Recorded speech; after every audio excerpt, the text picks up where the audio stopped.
अस्सलाम वालेकुम रहमतुल्लाहि वबरकातुहू। आप देख रहे हैं टॉप 10 विद GNM और मैं हूं गुलाम नबी मदनी। दुनिया भर से आज की 10 बड़ी और इंतहाई अहम खबरें जिन पर आज हम बात कर रहे हैं। नाज़रीन किराम, आज 2 जनवरी 2021 है और आज दिन है हफ्ते का। ये टॉप 10 विद GNM का दोपहर का बुलेटिन है। खबरों का सिलसिला शुरू कर लेते हैं। जो आज की पहली बड़ी खबर है ये पाकिस्तान और भारत के दरमियान लाइन ऑफ कंट्रोल पर शदीद तरीन झड़पों के हवाले से है। नाज़रीन काम, नया साल शुरू हो चुका है, नई दहाई शुरू हो चुकी है, लेकिन भारत दरिंदगी से, इश्तियाल अंगेजी से, दहशत गर्दी से बाज नहीं आ रहा है। ताज़ा तरीन रिपोर्ट्स मौसूल हो रही हैं कि 2021 के नए साल के पहले 2 दिनों के दौरान भारत की गोलाबारी जारी रही है।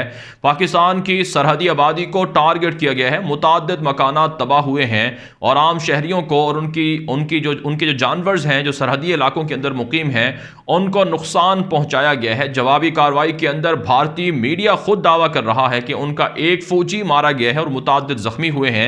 जबकि नाज़रीन काम, हमारे ज़राए अबलाग ये बताते हैं, हमारे सोर्सेज ये बताते हैं कि पाकिस्तान के हाथों भारत की जो गुज़श्ता 2 दिन की लड़ाई है, इस दौरान भारत के कम अज़ कम 6 फौजी मारे गए हैं और 13 फौजी भारत के जख्मी हुए हैं। और पाकिस्तान ने भारत की तकरीबन 9 चेक पोस्टें उड़ाई हैं।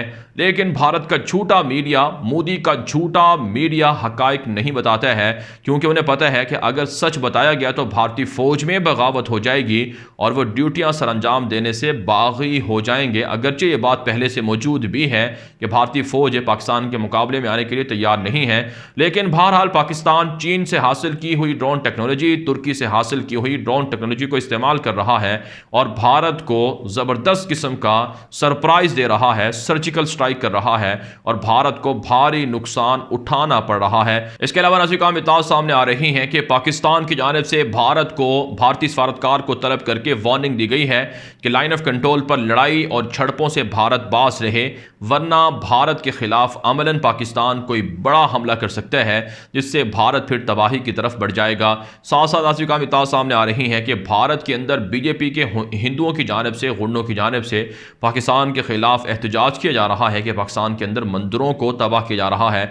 अगरचे हुकूमत पाकिस्तान की जानिब से ऐसे शरपसंद अनासर के खिलाफ कार्रवाई की गई है और हिंदुओं के मंदिर को तामीर करने का या जो उनका जो नुकसान हुआ है उस नुकसान को पूरा करने का, तलाफी करने का हुक्म दिया गया है।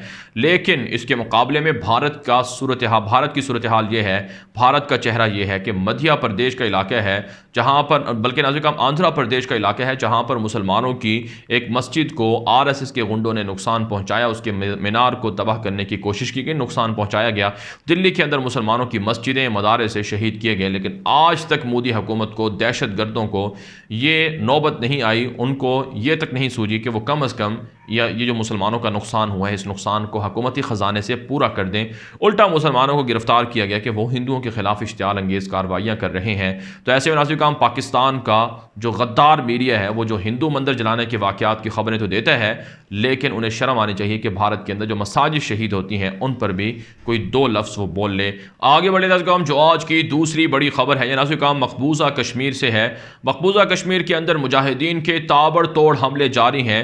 कश्मीरी मुजाहिदीन ने कहा है कि भारत की मोदी हुकूमत से जिन जिन लोगों ने डोमिसाइल हासिल किए हैं और जो कश्मीर के अंदर ज़मीनें खरीद कर, प्रॉपर्टीज़ खरीद कर कश्मीरियों के हक़ पर डाका डालना चाहते हैं, उन्हें वार्निंग दी जाती है कि वो ऐसे इक़दाम से बाज रहें, वरना उनको निशान इबरत बना दिया जाएगा। इसी हवाले से नाज़रीन काम, गुज़श्ता रोज़ एक गोल्ड के ताजर थे, उनको कत्ल किया गया है। कश्मीरी मुजाहिदीन ने कहा है कि चूँकि वो डोमिसाइल हासिल करके ज़मीनें ख़रीद रहा था, दुकानें ख़रीद रहा था, इसलिए ये वार्निंग है कि अगर आइंदा किसी हिंदू ने डोमिसाइल हासिल करके कश्मीरियों की ज़मीनें हासिल करने की कोशिश की तो उन्हें भी रास्ते से साफ़ कर दिया जाएगा। नाज़रीन काम, यकीनन ये कश्मीरी फ्रीडम फाइटर्स का, मुजाहिदीन का हक़ है कि वो अपने वतन के अंदर, अपनी ज़मीन के अंदर, अपने मुल्क के अंदर है या अपने इलाकों के अंदर किसी भी सूरत हिंदुओं को आबाद ना होने दें। और जो मोदी की साजिश है कि डोमिसाइल जारी करके हिंदुओं की अक्सरियत कश्मीर में कर दी जाए ताकि रेफरेंडम करवा के हमेशा के लिए कश्मीर का इल्हाक भारत के साथ कर दिया जाए, इस साजिश के खिलाफ मुजाहिदीन के प्लान्स तेज़ी से आगे बढ़ रहे हैं। साथ साथ नाज़रीन काम, जिन 3 नौजवानों को शहीद किया गया था, मोदी हुकूमत दावा कर रही है कि वो नौजवान तालिब इल्म नहीं थे बल्कि दहशतगर्द थे, इसलिए उन्हें मारा गया है। जबकि महबूबा मुफ्ती और दीगर सियासतदानों ने कहा है कि इन तमाम जो जाली इनकाउंटर हैं इनकी तहकीकात करके आलमी सतह पर मुजरमीन को सजाएं देनी चाहिए। आगे बढ़े नाज़रीन, जो आज की तीसरी बड़ी खबर है, यह नाज़रीन चीन और भारत के दरमियान जंग और लड़ाई के हवाले से है। ताज़ा तरीन रिपोर्ट्स मौसूल हो रही हैं कि भारत ने भारी भर हथियार और इसी तरह से जदीद तरीन कमांडोज को लद्दाख के अंदर मुतय्यन कर दिया है। ऐसी सेटेलाइट तस्वीर सामने आ रही हैं जिनमें भारत के ख़तरनाक फौजियों को, कमांडोज को देखा जा सकता है कि वो लद्दाख के अंदर पोजीशनें संभाले हुए हैं और चाइना को धमकियां दे रहे हैं कि वो चाइना पर हमला कर सकते हैं। इसके मुकाबले में नाज़रीन भारत के खिलाफ चीन भी जदीद तरीन हथियार आजमा रहा है, फौजों में इजाफा कर रहा है। 2.5 लाख फ़ौजें हैं भारत की जानिब से और इसी तरह से 1.5 से 2 लाख के लगभग फ़ौजें हैं चीन की जानिब से। तो गोया 4.5-5 लाख फ़ौजें आमने सामने हैं, 2 एटमी मुल्क आमने सामने हैं। लेकिन इस जंग के अंदर जीत किसकी होगी, इस हवाले से नाज़रीन अमेरिका के मशहूर मैगज़ीन फॉरेन पॉलिसी ने एक रिपोर्ट छापी है। इसमें कहा गया है कि चाइना के मुकाबले में, भारत के मुकाबले में चाइना जीत रहा है, भारत हार रहा है। लद्दाख जंग चीन जीत चुका है, भारत को चारों शाने चत कर चुका है और भारत को नुकसान हो रहा है। इसके अलावा नाज़रीन इत्तलात सामने आ रही हैं कि चीन ने भारत के 2 बाहरी जहाज़ भी पकड़ रखे हैं जिन पर भारत के कम से कम 40 अफराद सवार हैं। कहा जाता है चीन की जानिब से इन जहाज़ों को छोड़ा नहीं जा रहा है। 1 माह से ज़ायद का अरसा हो चुका है। चीन का दावा है कि ये जासूस थे जो भारत की तरफ से जासूसी करने के लिए भेजे गए थे, जबकि भारत का दावा है कि ये आम मुसाफिर जहाज़ थे, आम बाहरी जहाज़ थे जिनके अंदर तिजारती साजो सामान था, जिन्हें चाइना ने पकड़ लिया है। लेकिन ताहाल चीन की जानिब से इन जहाज़ों को नहीं छोड़ा जा रहा है क्योंकि जासूसी का जो सज़ा है वो चीन के अंदर एक तरह से सज़ाए मौत है। जबकि भारत ने अब धमकियां दी हैं कि चाइना ने अगर इन 2 जहाज़ों को नहीं छोड़ा तो फिर भारत चाइना पर हमला कर देगा। आगे बढ़े नाज़रीन, जो आज की चौथी बड़ी खबर है, ये नाज़रीन अफगानिस्तान के मामलात के हवाले से है। ताज़ा तरीन रिपोर्ट्स मौसूल हो रही हैं कि अफगानिस्तान के अंदर अफगान तालिबान और काबुल हुकूमत के दरमियान झड़पों का सिलसिला बढ़ता जा रहा है। तालिबान के खिलाफ काबुल हुकूमत दावा कर रही है कि मुख्तलिफ हमलों के दौरान तालिबान के 25 से ज़ायद अहलकार या कमांडोज या मुजाहिदीन को शहीद कर दिया गया है। जबकि तालिबान ने इस दावे की तरदीद की है और कहा है कि ये झूठा और मनगढ़ंत दावा है। दाईकुंडी के अंदर निहत्ते शहरियों पर हमला किया गया जिसमें 7 मकानात तबाह हो गए हैं, 2 डॉक्टर शहीद हुए हैं और 3 आम शहरी शहीद हुए हैं, जबकि मुतअद्दिद ज़ख्मी हुए हैं। इनको तालिबान के नाम पर कहा जा रहा है कि वो तालिबान थे, उन्हें शहीद किया गया, हालांकि ये आम शहरी थे। तालिबान तर्जुमान ज़बीहुल्लाह मुजाहिद ने इमारत इस्लामिया की जानिब से बाकायदा मुज़म्मती एलामिया जारी की है और कहा है कि निहत्ते शहरियों के खिलाफ काबुल हुकूमत हमले करने से बाज रहे। साथ साथ नाज़रीन अफ़गान तालिबान ने दावा किया है कि गुज़श्ता 24 घंटे के दौरान तालिबान के हमलों में 11 टैंक तबाह कर दिए गए हैं, जबकि 50 के लगभग काबुल फ़ौजी मारे गए हैं और ज़ख्मी हुए हैं। इसी तरह से 30 से ज़ायद काबुल फ़ौजी सरेंडर भी हुए हैं। अफ़गानिस्तान के अंदर खून रेस कार्रवाइयाँ बढ़ती जा रही हैं, काबुल हुकूमत को शिकस्त हो रही है और फतुहात तालिबान की बढ़ती जा रही हैं। आगे बढ़े नाज़रीन, जो आज की 5वीं बड़ी खबर है, ये नाज़रीन भारत के अंदर मुसलमानों के खिलाफ मुतनाज़ा कवानीन के हवाले से है। ताज़ा तरीन रिपोर्ट्स मौसूल हो रही हैं कि लव जिहाद के नाम पर जो कानून बनाया गया कि मुसलमान, कोई भी मुसलमान किसी हिंदू लड़की को मुसलमान करके, ख़ातून को मुसलमान करके शादी नहीं कर सकता, इस पर मुसलमानों की बहुत बड़ी तंजीम की जानिब से शदीद तरीन एहतजाज किया गया है। यूपी के दहशतगर्द वज़ीर आला को ख़त लिखा गया है कि साबिक़ पुलिस अफसरान और दीगर सरकारी अहदेदारान भी चाहते हैं कि यह मुतनाज़ा कानून है, इसे ख़त्म किया जाए। सुप्रीम कोर्ट भी इस हवाले से बाकायदा डायरेक्शन दे चुकी है कि भारत के कानून के मुताबिक किसी भी शख्स को हक़ हासिल है कि वो किसी भी तरह के किसी भी लड़की के साथ शादी कर सकता है और मज़हब तब्दीली का भी हक़ हासिल है। तो ऐसे में नाज़रीन ये मुतनाज़ा कवानीन क्यों बनाए जा रहे हैं, ये एतराज़ उठाया गया है और इसी हवाले से ख़त भी लिखा गया है कि भारत के यूपी रियासत के वज़ीर आला बाज आ जाएँ, क्योंकि अब तक 50 के लगभग लोगों को गिरफ़्तार किया जा चुका है जो मुसलमान हैं। उन्होंने मुसलमान लड़कर के हिंदू लड़कियों से शादियाँ की थी, हिंदू ख़वातीन से शादियाँ की थी, उनके घरों को उजाड़ा जा रहा है, उन पर तशद्दुद किया जा रहा है। आलमी मीडिया पर भी भारत के इस मुतनाज़ा कवानीन की शदीद मज़म्मत की जा रही है। जबकि नाज़रीन भारत के अंदर RSS के गुंडों की जानिब से कहा गया है कि कोई भी हिंदू भारत के ख़िलाफ़ नहीं हो सकता, इंडिया के ख़िलाफ़ नहीं हो सकता, वो एक तरह से सही मुहिब वतन होता है। लेकिन नाज़रीन हकीकत यह है कि बहुत से हिंदू भी भारत से आज़ादी चाहते हैं, क्योंकि मोदी जैसे जुनूनी हिंदुओं की वजह से उनकी ज़िंदगियां भी ख़तरे में पड़ गई हैं। इसकी बड़ी मिसाल दलित नस्ल के हिंदू हैं जो 2 करोड़ से भी ज़ायद हैं। वो चाहते हैं कि उन्हें आज़ादी मिल जाए। आगे बढ़े नाज़रीन, जो आज की छठी बड़ी खबर है यह तुर्की से है। नाज़रीन, तुर्की के ज़राए अब्लाग में यह खबर नशर हो रही है कि दिसंबर के महीने में तुर्की के अंदर से 350 के लगभग दाइश के कारिंदों को गिरफ्तार किया गया है जो बदअमनी करना चाहते थे, दहशतगर्दाना हमले करना चाहते थे। इसके अलावा नाज़रीन इत्तला सामने आ रही हैं कि तैयब एर्दोगान ने तमाम आलमी रहनुमाओं को नए साल की मुबारकबाद दी है।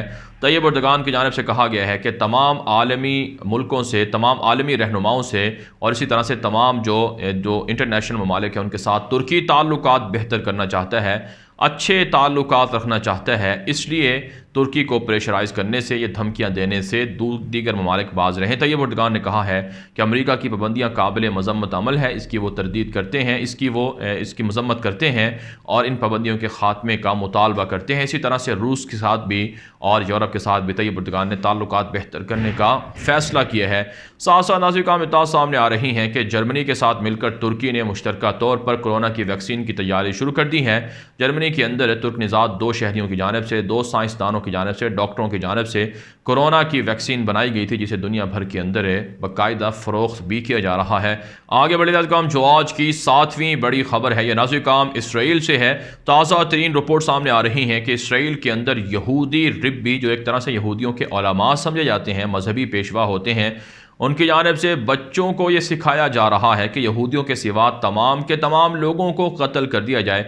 फ़लस्तीनी अथॉरिटी की जानिब से ये कहा गया है, ये दावा किया गया है कि जो इसराइली स्कूल्स हैं उनके अंदर टीचर्स भी और रिब्बी भी बाकायदा बच्चों को तरबियत दे रहे हैं कि फ़लस्तीनियों को और मुसलमानों को कत्ल किया जाए। इससे आप यहूदियों की नाज़रीन नस्ल परस्ती को समझ सकते हैं कि वो मुसलमानों के कितने बड़े दुश्मन हैं, फिर भी मुसलमान अरब रियासतें उनके साथ ताल्लुकात बनाना चाहती हैं, जो काबिल मजम्मत और शर्मनाक अमल है। साथ साथ नाज़रीन इत्तला सामने आ रही हैं कि मुत्तहिदा अरब इमारात के साथ जब से इसराइल के ताल्लुकात कायम हुए हैं, इसराइल की जानिब से जो जराइम पेशा लोग हैं वो UAE मुत्तहिदा अरब इमारात पहुँच रहे हैं और वहाँ के अमन व अमान के लिए ख़तरे का बायस बन रहे हैं। एक ताज़ा रिपोर्ट में इंकशाफ हुआ है, यरूशलेम पोस्ट के अंदर ये रिपोर्ट छपी है कि मंशियात को स्मगल किया गया है UAE की जानिब इसराइल के ज़रिए से, और इससे इसराइल की अथॉरिटी और इसी तरह से UAE के अथॉरिटी के दरमियान अख्तलाफात बढ़ रहे हैं।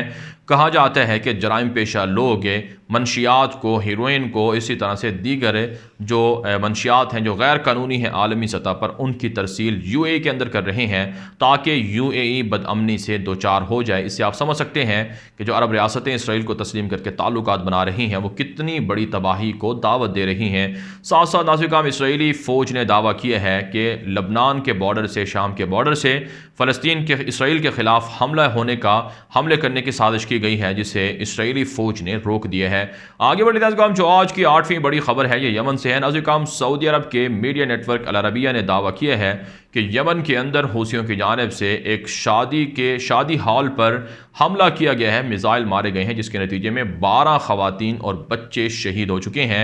सऊदी अरब ने कहा है कि हूसियों की जानिब से निहत्ते शहरियों पर हमलों का सिलसिला दराज हो रहा है। इसके अलावा नाज़रीन इत्तला सामने आ रही है कि यमन के वज़ीर दाखिला ने कहा है कि जो हमला हुआ अदन एयरपोर्ट पर, यह हमला हूसियों ने किया था और ईरान इसके पीछे था, लिहाजा आलमी सतह पर सिक्योरिटी कौंसिल से मुतालबा किया गया है यमन के लोगों ने कि ईरान के ख़िलाफ़, हूसियों के ख़िलाफ़ पाबंदियाँ आयद की जाएँ। जबकि सऊदी अरब की जानिब से अदन एयरपोर्ट को दोबारा से उसकी मरम्मत शुरू कर दी गई है और दोबारा से जो नुकसान हुआ है उसको पूरा किया जा रहा है।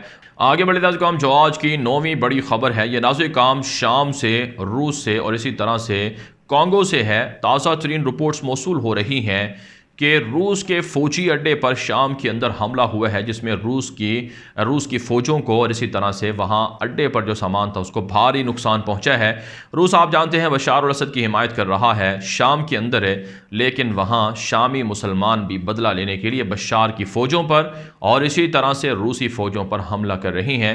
कहा जाता है कि बशार अल असद की फ़ौजें और रूस की फ़ौजें मिलकर मुश्तरका तौर पर शामी मुसलमानों पर हमला करके उनके इलाकों पर कब्ज़ा कर रही हैं। साथ साथ नाज़रीन अफ्रीका के मुल्क कांगो से खबर है कि वहाँ पर मुसल्लह हमला हुआ है, जिसके नतीजे में 25 किसान मारे गए हैं।